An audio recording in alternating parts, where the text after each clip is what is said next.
guys, you are at MBC Education YouTube channel, and today just please welcome our wonderful teacher Дэвид. So Дэвид is one of our leading teachers, as you know. You already saw one interview with him, and today we're gonna ask him some new interesting questions. Okay, something new. Okay, good. Yes, good. But Дэвид, please first of all introduce yourself to our kids again. Okay, my name is David, and and I'm in Malaysia. I'm in Langkawi, Malaysia. Originally, I'm from Canada, and I graduated a long time ago from university. Yeah. Okay, are there any unique educational techniques you've started using due to your experiences in our camp? So I wouldn't say so much educational, but I think more in terms of being able to manage the class. Because the students are here learning, but at the same time they're here having a good time with their friends. So more like social techniques. Yeah, there was a situation where a couple of my students didn't return from their break. Yes, and I'm not really sure what happened. Well, instead of just asking them directly, what's going on, I actually talked with them about something that's happening in the class, one of their assignments first. And I think they were a little bit surprised by that. So, so we sat down and got comfortable first and talked about some of their classwork that they had done. Okay. They did really well. And I asked them about, their absence, and we discussed it then. So I think that was something interesting. How has working in our international camp influenced your professional development? I'm not really sure about that. How? Why? Well, I think doing camps is something a little bit different for me. So usually you have online classes. Yeah, usually I'm teaching online, so I'm in front of the computer all day, and it's fulfilling, and it's nice to have the conversation and dialogue with the students. But obviously, in a camp environment, you get to know the students a lot better and get to spend some time with them, and a lot more social. So that's nice. So, social development. Social development for them. And for you? For me, I'm not sure if I can develop any more socially. So, okay. Yes. What trends in education do you find most promising, and how could they be integrated in your camp programs?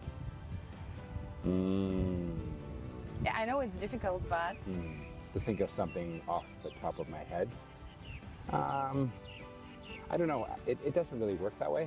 It depends so much, it depends on who you're working with. Like the students that I'm working with in this camp are very advanced level.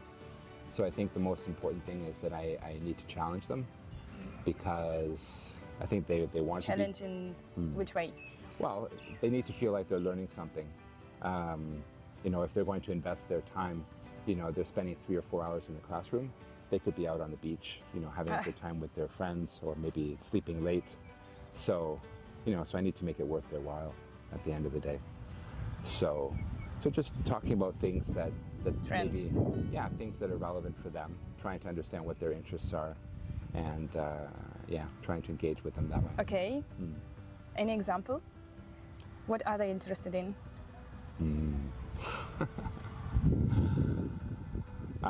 They're interested in talking about themselves. Oh, so of course. Teenagers. Sure. New experiences. So, they want to know more about what life is like here in Asia. I think that's something that's quite new for them. So they ask me a lot about things like that. I try to get them back on topic sometimes.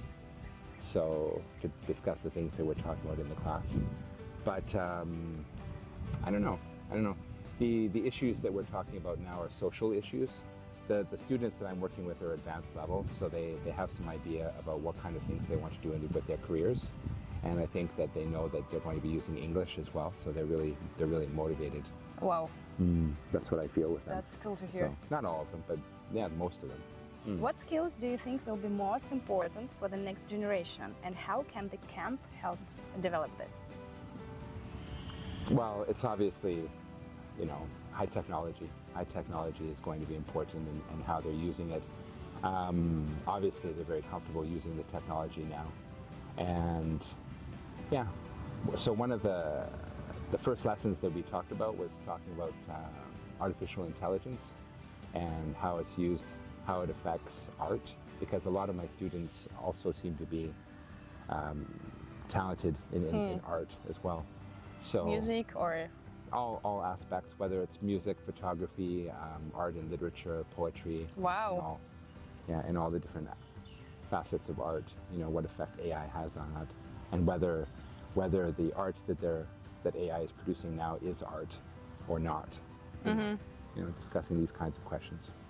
So okay, any more skills? I don't know. It's not so much about skills. It's more about reading the room. So understanding, you know, who your audience is, who your students are, and what their interests are. Okay, but for example, like independence from parents, or some social skills again. What do you think? What do you mean? Independence from their parents is not something that I'm really dealing with. We have leaders, camp leaders that are sort of dealing with that. Anyway, it's camp in total. They have to wake up on time to go to your class. This is okay. This is not an independence, but any other skills? I think one thing is that getting them to work together as a team, and getting them to communicate with each other, not just communicate with the teacher. So I think that's something that I try to get them to do. So Successfully? To some extent, what I feel I have to do is I have to integrate some sort of technique into the class to make sure that we're actually asking questions of each other and answering those questions. You know, because it's not something that they'll do naturally. So, yeah. So I guess that's kind of a teaching technique in some way. Okay. Okay. The last, my favorite question: what has been the most rewarding part of your teaching experience at the camp? The most rewarding. I don't know, just getting to know the students. I mean, we don't spend a lot of time together. I think we spend maybe 8 or 9 classroom days together. But just getting to know them and, you know, seeing them enjoy their time together and me remembering what it was like to be their age and, and what it's like. And then sort of realizing that even though the generations are very different, many years have passed, a lot of things in terms of how they socialize are pretty much the same. So, okay, so the most rewarding part is communication with the students. Yes. Okay. Yeah, and going back and remembering what it feels like to be that age. Oh. So yeah, it's nice. It's nice to put myself back into their shoes. It's nice. It's a good time. Good time for them. Okay. Okay. Good, David. Thank you very much. Thank you very much for your time, for your answers. Dear students. Subscribe to our channel. Yeah. And you can leave comments. Where can I leave comments? I'm not sure. Where would you like to leave comments? Like below? Below the video. Okay, below the video. You can see that there's some place where you can leave comments. In English, not just in Russian. Dear students, thank you very much for your attention. If you have any questions to David, you can leave the comments below this video, and during the next camp we will ask him 100%. Subscribe the channel. See you again. Bye-bye.